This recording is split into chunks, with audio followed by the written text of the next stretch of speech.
We have watched with growing horror as Vladimir Putin's rampage through Ukraine continues. The death toll from both sides is incalculable at this point. The news and pictures from the region are adding a surreal quality, devastating a world still struggling to recover from a 2-year global pandemic. Russia's economy and, in turn, the Russian people have suffered a series of blows, from crippling sanctions imposed by the U.S. and its allies to the growing list of major corporations pulling out of that country.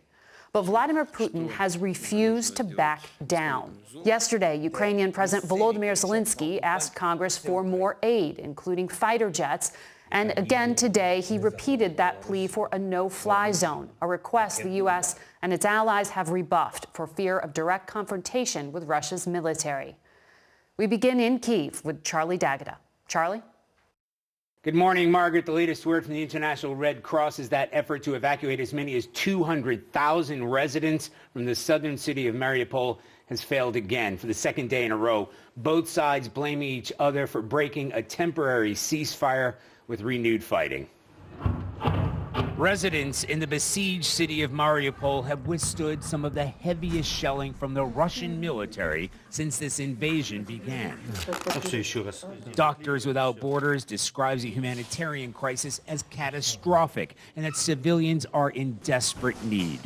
The city's hospital is overwhelmed. A man rushes in, clutching his 18-month-old son, wounded in shelling. Doctors try frantically to revive the little boy, but they're unable to save him. His mother breaks down in tears.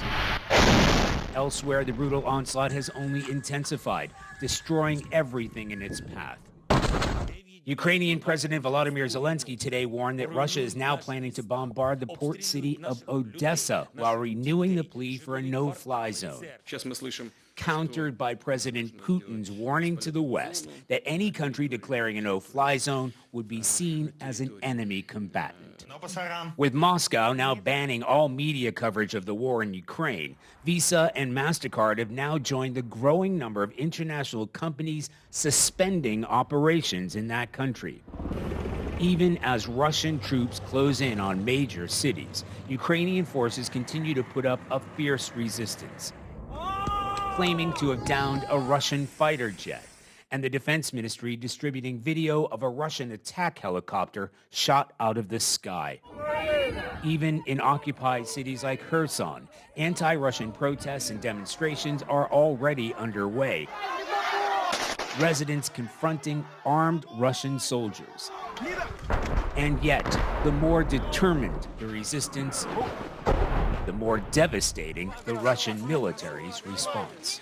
This morning, Pope Francis rejected Russia's assertion that this is a military operation, saying it is a war, which is leading to rivers of blood and tears. Here, a Ukrainian delegate says a third round of peace talks with Russian counterparts are due to take place tomorrow. Margaret? Charlie D'Agata in Kyiv. Stay safe.